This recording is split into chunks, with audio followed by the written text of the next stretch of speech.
Following on from the news earlier on today about Bristol potentially coming back, I of course referenced this news about finally getting some decent juicy information about Jaguar's return, and some things we already knew. We knew that they were having a bit of a hiatus, and that vehicles, if coming back at all, were going to be mostly, if not completely electric in many cases, and this is building blocks to what to expect. And we are on the 2nd of December going to see that next step with a concept vehicle, a 4-door GT. Incidentally, I think is a pretty damn good way to go, kind of Porsche Taycan style, or the Lotus Emeya, I think it is, their 4-door super saloon with, again, electric power. People's opinions on that will always be mixed. As far as Jaguar's plan though, it's interesting because it's more than just about being electric, and leaving a bit of time between having a brand new vehicle bursting onto the market and this was quite a smart move, because what they're doing isn't just electrifying the range, they're trying to reinvent it in a similar way to what Jaguar was originally. Not just a brand that's looking to make massive numbers on sales, but being a prestige brand, going back to those roots, which I think is not a bad idea. They're kind of taking on a similar plan to what Lotus has had with their electric side in particular, with like a 90 to 120, 130 grand kind of region, so undercuts Range Rover,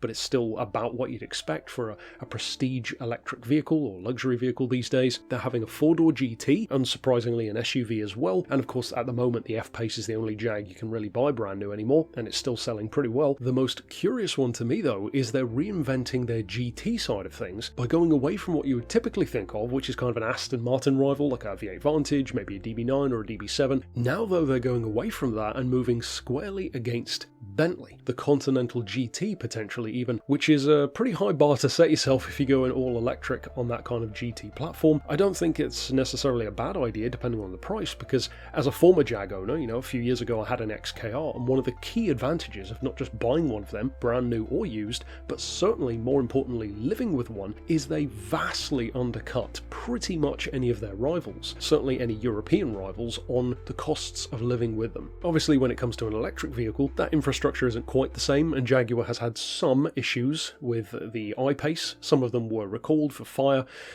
Not exactly surprising, quite a few brands have had issues there with electrical fires. This one is being developed, or these three I guess I should say, are being developed on a new platform. They're calling it JEA, Jaguar Electric Architecture, so it seems to be less shared with other stuff and more about really setting themselves apart with a good, strong electric platform. And even with those recall issues on the I-Pace, which actually took quite a while for those recalls to become an issue, a number of years after they were produced, unlike many other electric cars, which it tends to happen fairly early it seems. One of the things which really sold me on the I-Pace, of course I haven't had one, but sold me from the point of view of reviewing it and driving it, was that I drove it not too long after driving a Tesla. The Tesla is very much a one-trick pony to me. It's incredibly quick in a straight line, and that's about the only interesting thing about it. It's essentially marketed and built and intended to be more of a product than it is a car. It's a car for people who don't really usually care about cars so much, or at least for a daily driver, etc. It's very quick off the line, very quick for acceleration, but it's not very charismatic. There's really not much going on in terms of the design, inside or out,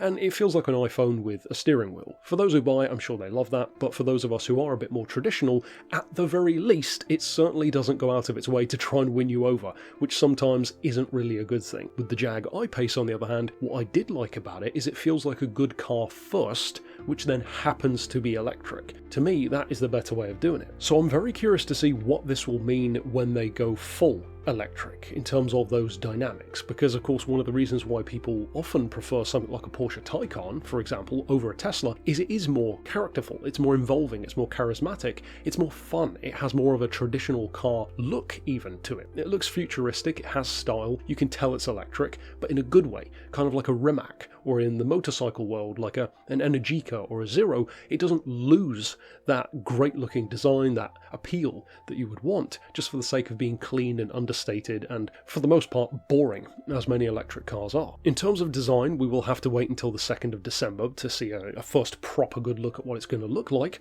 that 4-door in particular. But one of the things which I find interesting when it comes to the crossover between this automotive news and the other stuff which I do on the channel, especially Gran Turismo related, is that for those of us who do game, we've kind of had, I believe, a bit of a leg up on knowing what some of that design language could well look like because of the Vision GT cars. And of course I'm not saying that this is going to be some huge huge wing 2,000 horsepower hypercar. I mean, maybe down the line, the Lotus Evija isn't far off that.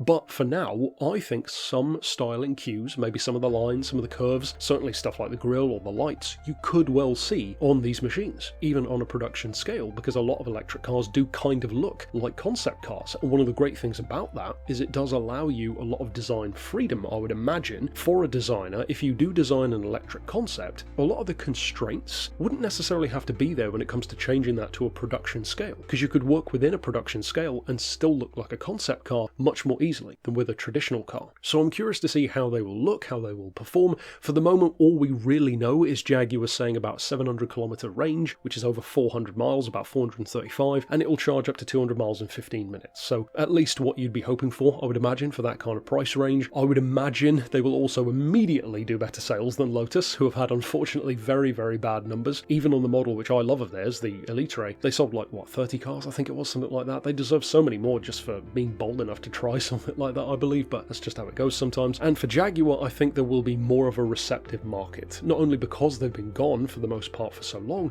but because it does allow for that luxury aspect, which Jaguar is known for. Again, an advantage over a brand like Lotus, who really aren't. That, I think, could make all the difference for these being a success in comparison to something like Lotus as another brand. What will be interesting to see is how they do stack up against stuff like Range Rovers, of course Bentleys now, according to Jaguar themselves, so it's interesting. It's going back to their roots more, aiming for that more prestige market rather than just numbers. They've made many cars which sold very well and were really good, in some cases with shared engines or shared platforms, and they still have plenty of people who love them, in many cases myself included. But I think this isn't necessarily a bad choice. If you're gonna go electric with those associated high prices, you may as well just take that upmarket slant and kind of roll with it. Make the most of it. People expect to pay more, so give them more for the money. I'm interested to see how this pans out. Of course, we'll have to wait and see what they're like. And if you haven't already, of course, check out the Bristol news in a similar vein from earlier on today. So again, like with Bristol, I wish them the best of luck. I'm curious to see what they're like, and thanks for watching.